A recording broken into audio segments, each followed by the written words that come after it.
কি তোর বন্ধু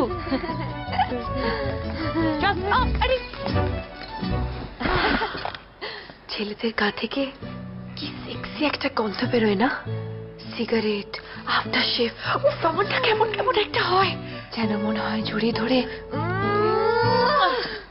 উফ, আমার কবে যে একটা বয়ফ্রেন্ড হবে, গান ভোরে চুমু খাবো। এই আমার না সেদিন একটা কেস হয়েছে। কি কি?